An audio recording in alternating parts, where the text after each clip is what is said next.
الشیطان الرجیم بسم اللہ الرحمن الرحیم براءۃ من اللہ ورسولہ الی الذین عاہدتم من المشرکین فسیحوا فی الارض اربعۃ اشہر واعلموا انکم غیر معجز اللہ وان اللہ مخزی الکافرین صدق اللہ العظیم۔ عزیز طلبہ کرام اور علماء کرام، سورۃ التوبہ ایک اہم سورت ہے قرآن مجید فرقان حمید کے دوسرے حصہ کی، جس میں ربوبیت بیان ہو رہی ہے۔ خاص کر اس میں غزوہ تبوک کا ذکر ہے، تو اس کے ربط، خلاصے وغیرہ یاد کرنے سمجھنے بہت ضروری ہے۔ سورۃ التوبہ مدنی سورت ہے۔ سورۃ المائدہ کے بعد 113 نمبر پر نازل ہوئی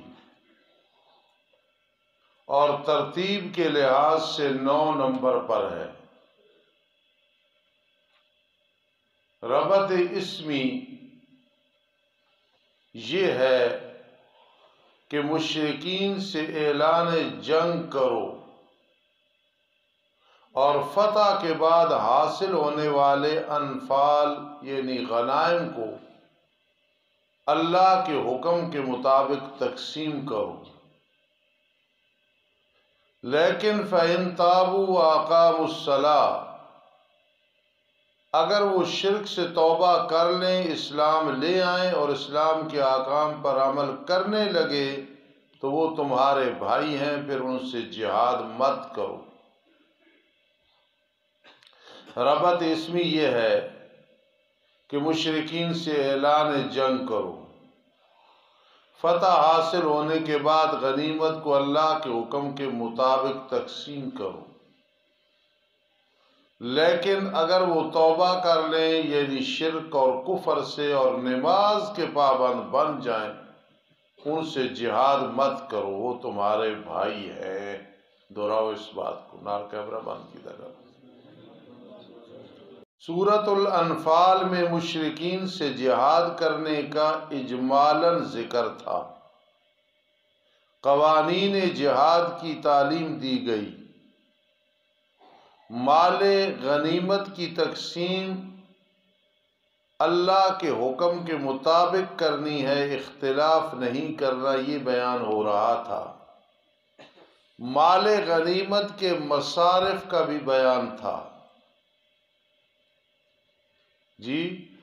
اور سورہ توبہ میں بھی اعلان جنگ و جہاد کا اعادہ کیا گیا ہے اور بالتفصیل، ادھر اجمالاً بالتفصیل بتایا گیا ہے کہ کن سے جہاد کرنا ہے، یعنی جو لوگ شرک کرتے ہیں اور نبی اکرم صلی اللہ تعالی علیہ وسلم کی رسالت کو نہیں مانتے، ان سے اعلان جنگ کر دو۔ سورۃ الانفال میں بھی اگرچہ قتال کا حکم بالاجمال موجود ہے، مگر وہاں مقصود قوانین جنگ اور مصارف غنیمت کا بیان ہے، اور سورہ توبہ میں مقصود اعلان جنگ کا حکم ہے، اس لیے قتال فی سبیل اللہ کو اس میں تفصیلاً ذکر کیا ہے۔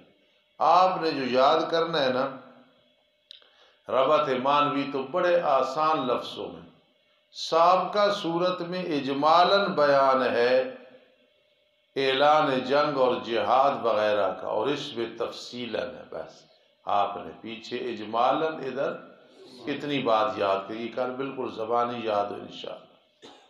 مختصر خلاصہ دیکھنا، پچھلی صورت میں پڑھی ہوئی تھی نا، 5 قانون پھر 7 قانون، تو بار بار کیسے سمجھ آئی۔ مختصر خلاصہ، سورہ توبہ کے 2 حصے ہیں بس۔ پہلا حصہ ابتدائے سورت سے لے کر رکوع 5 کے آخر تک ہے، واللہ لا یہدی القوم الکافرین۔ ابھی یاد ہو جانا چاہیے، پہلا حصہ ابتدائے سورت سے لے کے رکوع نمبر 5 کے آخر تک ہے واللہ لا یہدی القوم الکافرین۔ اس میں 3 امور مذکور ہیں۔ پہلا امر، وعدہ خلافی کرنے والے مشرکین سے اعلان برات کر دو، ہم بیزار ہیں۔ دوسرا، مشرکین سے جہاد پر شبہات کا جواب دے دو۔ تیسرا، مشرکین سے جہاد کی وجوہات بیان کر دو۔ بس پہلے حصے میں 3 چیزیں ہیں، بدعادی کرنے والے مشرکین سے اعلان برات کرو، مشرکین سے جہاد پر شبہات کا جواب دے دو، مشرکین سے جہاد کی وجوہات بیان کرو، ہم اس وجہ سے تمہارے ساتھ لڑتے ہیں۔ اور دوسرا حصہ رکوع نمبر 6 کی ابتدا سے لے کر لعلہم یحذرون تک ہے۔ اس میں منافقین پر زجریں اور مومنین کے لیے ترغیب الی القتال ہے۔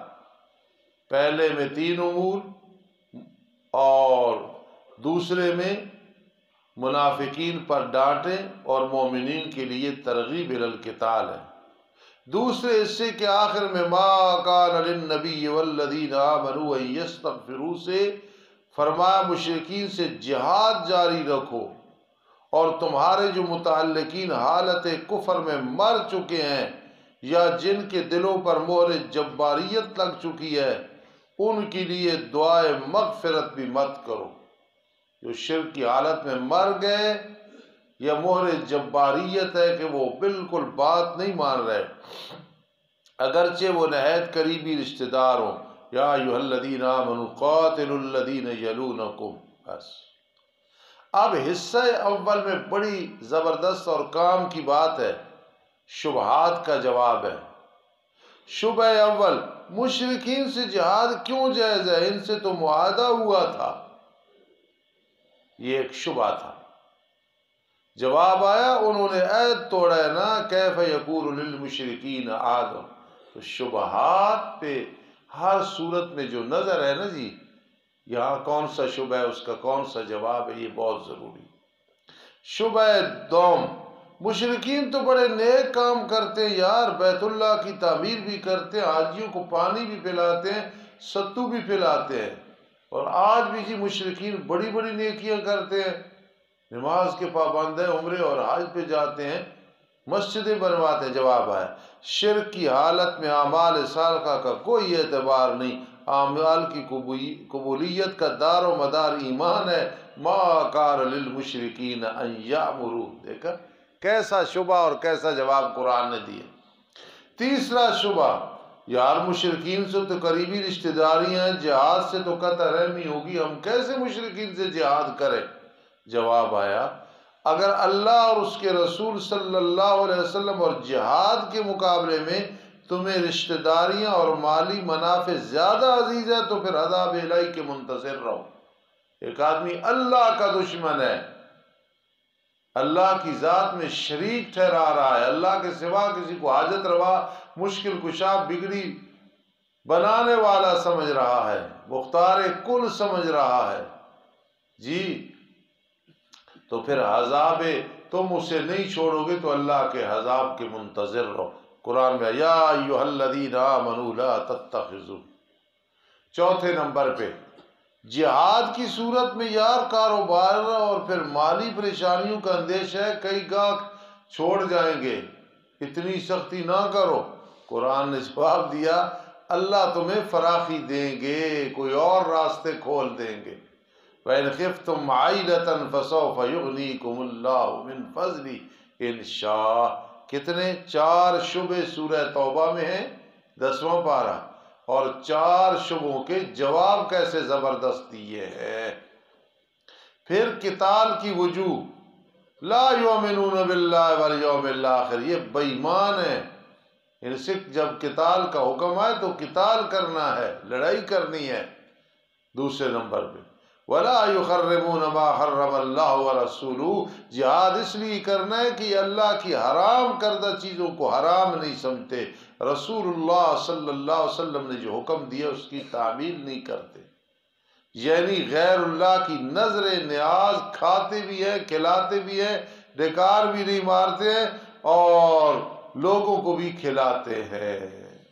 چوتھی چیز، وقالت الیہود عزیر ابن اللہ وقالت النصارى المسیح ابن اللہ، یہودی عزیر علیہ السلام کو، نصرانی حضرت عیسیٰ علیہ السلام کو اللہ کا بیٹا سمجھتے ہیں اور متصرف سمجھتے ہیں، اس لیے ان سے جہاد کرنا ہے۔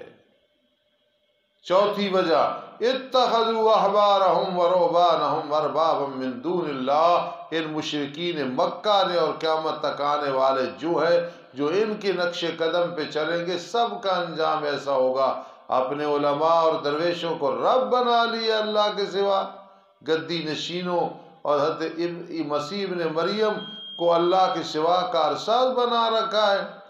پانچویں وجہ یہ ہے جہاد کی، یا ایھا الذین آمنوا ان کثیرا من الاحبار والرہبان، یہود و نصارہ کے علماء، پیر، فقیر لوگوں کو اللہ کی نافرمانی کا حکم دیتے ہیں۔ اور چھٹی وجہ یہ ہے، ان عدت الشہور عند اللہ 12 شہرا، اللہ پاک نے روز اول سے مہینوں کی تعداد 12 بنائی ہے، 4 عزت والے مہینے ہیں۔ مشرکین رد و بدل شروع کر دیا ہے ہر کام میں، عزت والے مہینوں میں جنگ اور ان کی جگہ اور مہینے مقرر کر دیتے، نہیں جی نہیں، اب جنگ کریں گے اور ان 4 کے بدلے میں اور 4 میں قضا کر لیں گے۔ انشاءاللہ نماز کے بعد آگے چلیں گے۔ ربنا تقبل منا۔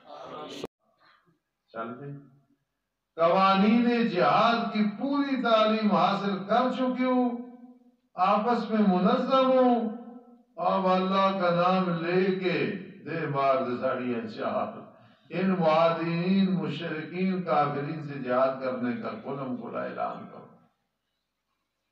سمجھے میرے ایک استاذ جدوں کوئی گل ہوئے تو کدھر کوئی لڑائی کی گل ہوئے نا، کدھر کسی فرقے نے تنگ کیتا ہوئے تو لڑائی ہوتا ہے، پھر ایسا کی کیتا جی دے مار دساڑیاں چار، دے مار دساڑیاں چار۔ قوانین جہاد کی پوری تعلیم حاصل کر چکے اور آپس میں تمہاری تنظیم بھی اتحاد بھی ہے، اب اللہ کا نام لے کر ان ضدیوں، مشرکوں، کافروں سے جہاد کرنے کا کھلم کھلا اعلان کرو اور دے مار دساڑیاں چار کرو۔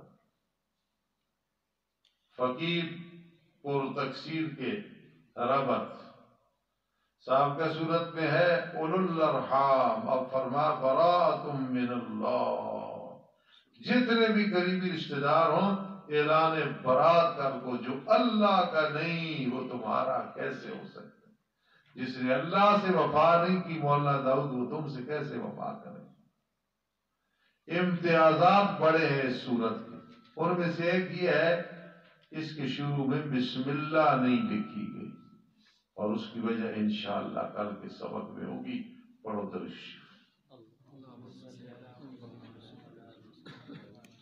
یہ ایک ضروری بات ہے بھائی، بڑی مشکل سے تقریباً 3 مہینے ہو گئے میں نے حاصل کی ہے، تو آپ یہ سن لیں اور سامعین بھی سن لیں، بہت ضروری ہے۔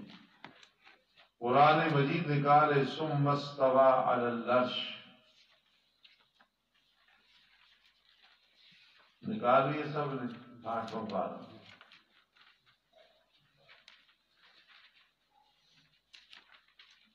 آج کا سبق بڑا اہم ہے، والا امتیاز ثم استوى علی العرش، پوری توجہ، پھر اللہ قائم ہوا عرش پہ۔ اب اس کا کیا مطلب ہے؟ قیام تو عبد الصبی اور اویس ہوتا ہے جو جسم والی چیز ہو، اللہ جسم سے پاک ہے، ٹھیک ہے، جگہ سے پاک۔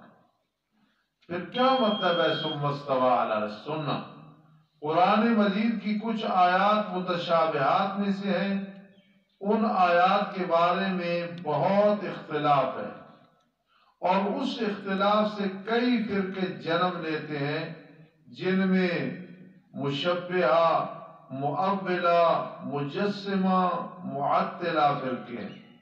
مشبہہ تشبیہ دینے والے، مؤولہ تعویلیں کرنے والے اس بارے، مجسمہ جسم کے قائل، معطلہ معطل ہونے کے قائل، یہ چیز معطل ہو گئی ایسے۔ ان آیات میں سے ایک یہ آیت ہے ثم استوى علی العرش۔ اس میں استوا سے کیا مراد ہے؟ بولی حفیظ اللہ، بہت اہم بات ہے، عقیدے کی بات ہے۔ استوى علی العرش، قرآن مجید میں جہاں بھی ہے، تاکہ آپ ایک جگہ تفصیل سے یہ لکھ دیں گے سب کچھ کہ استوى علی العرش، قائم ہوا عرش پہ، پھر بیٹھا عرش پہ، کیا مطلب ہے؟ ہمارا اہل سنت والجماعت کا مسلک یہ ہے کہ اس کے معنی ہم ایمان رکھتے ہیں، اس کا جو معنی ہے اس پہ ایمان رکھتے ہیں۔ استوى علی العرش، اس کا معنی استوى علی العرش، بس بالکل سچی بات۔ لیکن اس کی کیفیت میں ہم تفویض کرتے ہیں اللہ کی طرف کہ کیفیت رب العزت خود جانتے ہیں، ہمیں کوئی پتہ نہیں کیسے استوى علی العرش۔ سمجھے؟ عقیدے کی بات ہے کہ استوى علی العرش، کیمرہ کھلے نا، استوى علی العرش معنی کا ہمیں پتہ ہے، قائم ہے عرش پہ۔ کیسے قائم ہے اس پہ ہم یقین رکھتے ہیں، اس کی تفویض اللہ کی طرف سونپتے ہیں۔ امام مالک رحمہ اللہ فرماتے نؤمن بہ ولا نسأل عن کیفیتہ، ہمارا ایمان ہے استوى علی العرش، کیفیت کا ہم سوال ہی نہیں کرتے۔ استوى کا حقیقی معنی اگر کیا جائے تو معنی ہوگا ارتفاع، بلند ہوا۔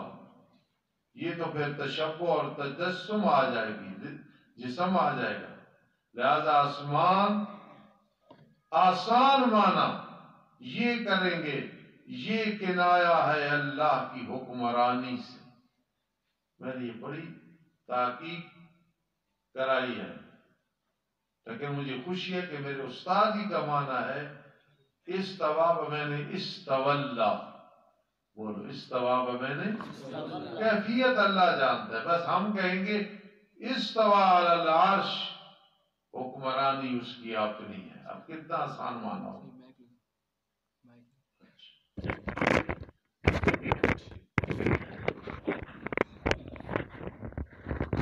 ہاں جی، اسماء صفات میں ہمارا عقیدہ تفویض کا ہی ہے کہ کیفیت میں ہم تفویض کے قائل ہیں، تعویل کرنے کو واجب نہیں کہتے۔ ہاں صرف تعویل کر کے جواز کے قائل میں ضرورت کے لیے وہ قاصرین کے فہم کے لیے عوام الناس کو سمجھانے کے لیے تعویل کریں گے، لیکن وہ سادہ لو انسان تشبہ یا تجسم میں داخل نہ ہو۔ ایسا معنی نہیں کرنا کہ تشبیہ آ جائے، ارتفاع، بیٹھ گیا، کھڑا ہوا، بس معنی کر کے استوى علی العرش، قائم ہے عرش پہ، اللہ جانتا ہے کیسے قائم ہے، لیکن معنی آسان یہ ہے اس کی حکمرانی ہے، اس کی استولا۔ تو استوا کے بارے میں ہم یہی کہتے ہیں کہ الاستواء معلوم، یہ سارا لکھنا تھے ابھی لکھنا، الاستواء معلوم وکیفیتہ مجہول والایمان بہ واجب والسؤال عنہ بدعۃ نؤمن بہ ولا نسأل عن کیفیتہ۔ پھر سن لو، الاستواء معلوم، استوا کا معنی معلوم ہے، وکیفیتہ مجہول، کیسے ہے یہ مجہول ہے، کیسے بیٹھا ہے، والایمان بہ واجب، ایمان رکھنا واجب ہے استوى علی العرش، والسؤال عنہ بدعۃ، سوال کرنا بدعت ہے، ہم اس تک پہنچ ہی نہیں سکتے، لیکن نؤمن بہ، ہم ایمان رکھتے ہیں، ولا نسأل عن کیفیتہ، اس کی کیفیت کیسے استوا ہے وہ ہم کیفیت کے بارے میں سوال نہیں کرتے۔ آج کے ربط خلاصے بھائی، اور دوسرے نمبر پہ یہ جو بات ہے لکھی ہوئی بھی ہو اور یاد بھی ہو۔ الحمدللہ رب العالمین والعاقبۃ للمتقین والصلاة والسلام علی رسول محمد وآلہ وصحبہ اجمعین۔ اللہم انزل علینا ماء مبارکا، اللہم انزل علینا ماء مبارکا، اللہم انزل علینا ماء مبارکا، اللہم استر عوراتنا وآمن روعاتنا، اللہم استر عیوبنا، اللہم اغفر ذنوبنا۔ اے رب کائنات، آج جو کچھ پڑھا ہے، غلطیاں بے ادبیاں معاف فرما دو، کوتاہیاں معاف فرما دو۔ اس کا ثواب نبی اکرم صلی اللہ علیہ وسلم کی خدمت میں پہنچا دو، آپ کے آل بیت ازواج مطہرات کے اور آپ کی بنات بنون کی ارواح مبارکہ کو پہنچا دو۔ اس کا ثواب صحابہ کرام، صحابیات، تابعین، تابعات، تبع تابعین، ائمہ کرام، علماء حق کے ارواح کو پہنچا دو۔ اس کا ثواب اس مسجد کے جتنے نمازی انجمن، غیر انجمن، جتنی عورتیں فوت ہو گئی، سب کی روح کو پہنچا دو۔ اس کا ثواب ہم جتنے بیٹھے، ہمارے جتنے اکابرین، اصاغرین، چھوٹے بڑے، اپنے بیگانے، ماں باپ میں سے، اساتذہ میں سے، عوام خواص میں سے، دوستوں اور دشمنوں میں جو مواحد تھے، اللہ سب کے روح کو پہنچا دو۔ اس کا ثواب جتنے علماء اب جدید فوت ہوئے، یعنی ابھی شہید ہوئی ہے رب کائنات، اور جتنے طلباء جن مدارس میں جتنی طالبات شہید ہوئی، سب کے ارواح کو پہنچا دو۔ اللہ اس کا ثواب پوری امت میں سے جنہیں کوئی ایصال ثواب کرنے والا نہیں، ان کی روحوں کو پہنچا دو۔ جن کو کرنے والا ہے کوئی ایصال ثواب، ان کی روح کو بھی پہنچا دو۔ اللہ ہم سب کو عزت کی موت عطا فرماؤ، اللہ ہم سب کو عزت والی زندگی عطا فرماؤ۔ اللہ ان سارے میرے عزیزوں کو حافظ، قاری، عالم، بعمل، مقرر، بعمل، مدرس، اللہم زدنا ولا تنقصنا، اللہم زدنا ولا تنقصنا۔ اللہ یہ کرونا کی وبا جو دوبارہ رجت کر رہی ہے، لوٹ رہی ہے، اللہ اس سے پناہ مانگتے، اللہ اس سے پناہ مانگتے، اللہ اس سے پناہ مانگتے۔ اللہم احفظنا من البلیات، اللہم احفظنا من الآفات، اللہم احفظنا من الامراض، اللہم احفظنا من الاعداء، آمین یا رب العالمین برحمتک یا